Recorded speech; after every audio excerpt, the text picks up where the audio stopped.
Hi, I'm Aislinn Antrim from Pharmacy Times. Before we get started today, one of our top stories right now is about the latest updates from the CDC regarding the duration of isolation and other precautions for adults with COVID-19.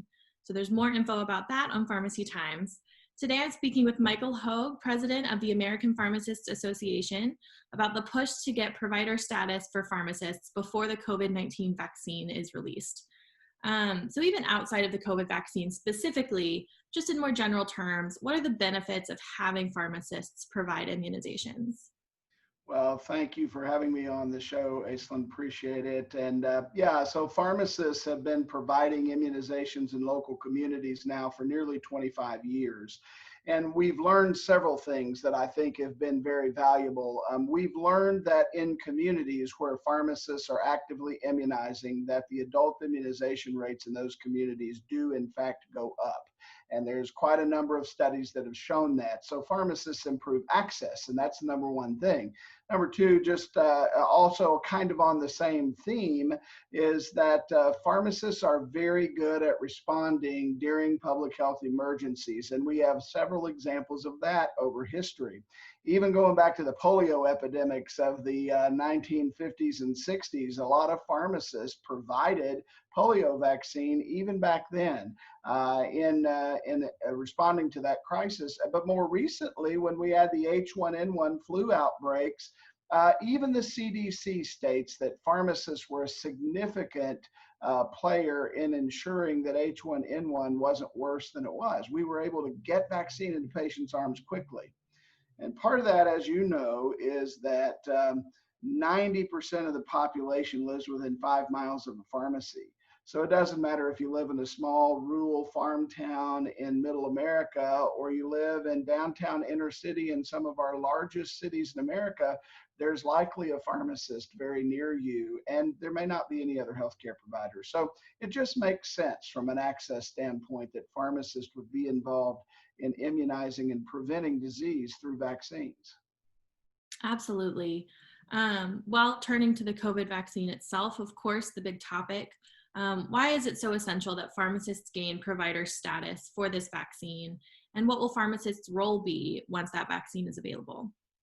Well, it's very interesting to see what's happening. Of course, in our country right now, we've largely had to shut down people's movements. Our government has shut down people's movements with stay-at-home orders and lots of things. And why does that happen? Well, it's happened because we have a new virus here in COVID-19 for which we don't have a way to prevent the virus effectively other than just trying to social distance and stay away from each other. So the quickest pathway for us to return to a normalcy in our society is to have a vaccine on the market that actually prevents the disease and to get that vaccine into consumers' arms just as quickly as we possibly can. Well, because of that access that I spoke about earlier and how easily accessible pharmacists are with, 90% of the population being within 5 miles of a pharmacy, we know that having pharmacists provide COVID vaccine will rapidly increase the speed at which we're able to reopen our country because we'll more rapidly be able to get people vaccinated as vaccine becomes available. Now, provider status is really important, Aislinn, on this because unfortunately, the Social Security Act of the United States does not specifically recognize pharmacists as provider of healthcare services, and that means pharmacists cannot directly bill Medicare for the services that we provide. So that's an outdated and outmoded model. And frankly, I think that society wants pharmacists to be able to provide COVID testing and flu testing and COVID vaccine. So we need Congress to act right away under the emergency declaration that's in place and authorize pharmacists as providers so that pharmacists can get paid for providing these services, which will help us improve access. Absolutely. We mentioned Congress. What is happening as we speak as Congress is discussing this issue? Well, I think as all of your listeners are probably aware, there's a serious negotiations going on now in Congress relative to a supplemental bill for COVID-19 relief. And part of that relief package could include expanding testing access and vaccination access for COVID when it does become available. And so we are working very closely with members of Congress to advocate for pharmacists' inclusion during in this package, so that we can accomplish those things that I've spoken about, and allow pharmacists to be able to come to the aid of their communities through COVID testing, flu testing, and COVID vaccination. Wonderful. Can you discuss provider status more specifically, a little more broadly, what it entails and what it could mean for pharmacists? Sure. Well, when you go to a physician's office or a drive-through clinic, or you go to the hospital to receive a COVID test right now today, okay, the provider's going to get paid for taking the sample, which is basically administering the test. They're going to get paid for screening and conducting that test, but they're going to get also paid for counseling or providing review for you as a consumer on knowing what the next steps are and what you're supposed to do. And these tests are not free, unfortunately. They come to providers with a cost. And so doctors can get paid for doing those tests and get paid for all those steps in the process. Laboratories can get paid for those steps in the process. Hospitals can get paid. Nurse practitioners can get paid for that. And we're asking pharmacists to do these tests. There's been a lot in the media about pharmacists doing testing. However, what's been missing is that we're asking pharmacists to do it for free. That doesn't make sense. That's inequitable.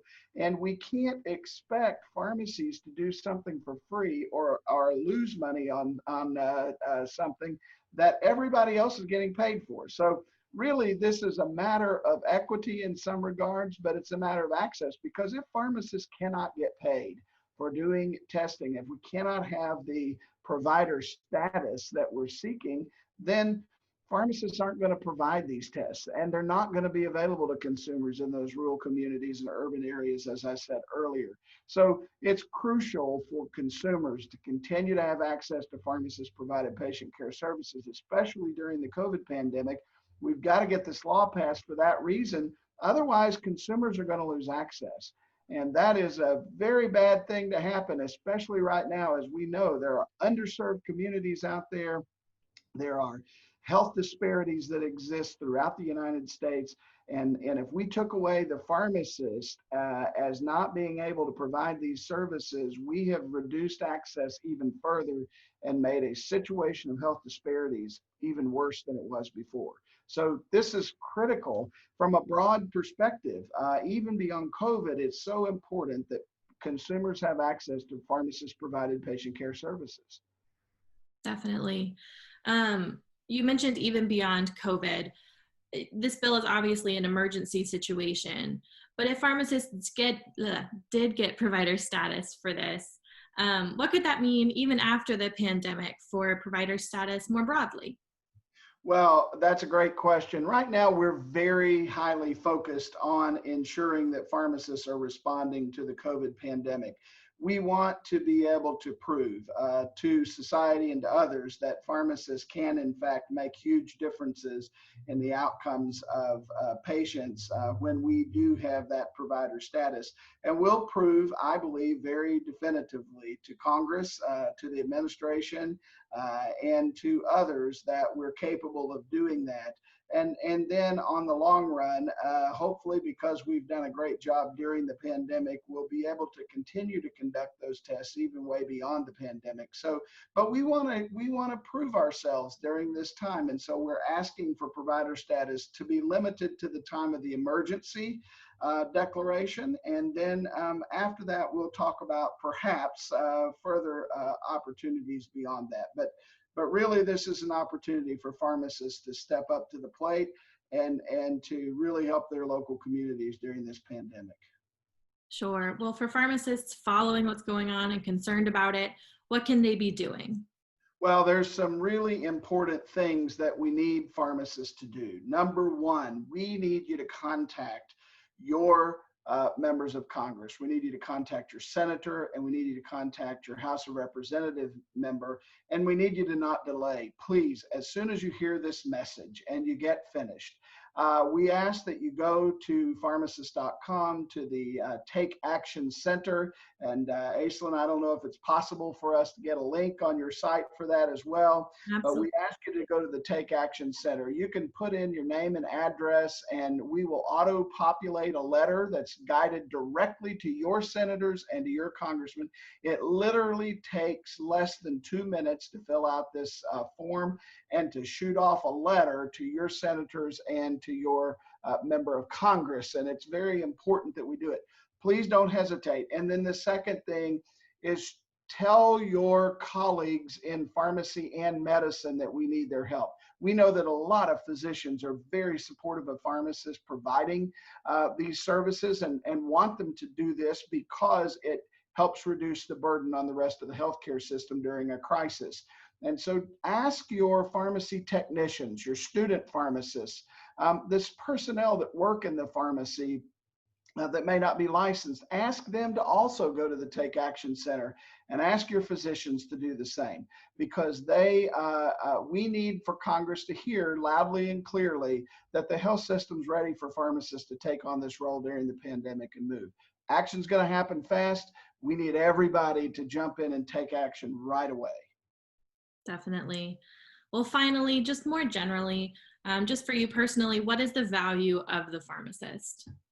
Well, pharmacists add tremendous value. First of all, you know, maybe I'm a little old school here. I finished pharmacy school and residency and went back to my home state and opened a pharmacy. And I really enjoyed having the connection in the community with my patients. I enjoyed being able to get to know people at a personal level. The pharmacist is the trusted resource that patients have in their local community. And people do, in fact, trust their pharmacist implicitly above many other people in society. And the pharmacist is that resource. And pharmacists do deeply care. They know their patients and they know what is necessary and what's needed.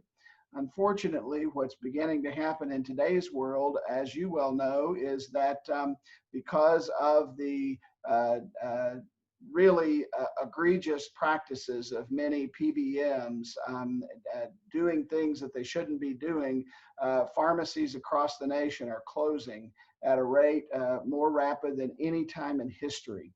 And so we're losing a lot of our corner drugstores, we're losing a lot of our pharmacies, both chain and independent, because of these terrible business practices. We have to change those practices. But the pharmacist is so critical, and we can't lose the pharmacist in the community. We've got to keep that pharmacist there because it's such a critical component of society. And I work in a very large health system now. It's a huge health system with lots of hospitals and lots of outpatient clinics. Our physicians see pharmacists as just absolutely critical members of the healthcare team. We work in team-based care to ensure that patients have the best possible outcomes from their drug therapy. And our health system could not imagine a world without pharmacists. The pharmacist is just as critical on the healthcare team as any other person on the healthcare team here. We value pharmacists within our health system tremendously. And so I think that, pharmacists are a team player, and we are actively engaged in teams with our patients and teams with our other healthcare providers. And it's an exciting career path and an exciting thing for us to be able to do. Yeah, it's wonderful to love what you do. Well, thank you so much for speaking with me. Now we're going to hear from some of our other MJH Life Sciences brands on their latest headlines.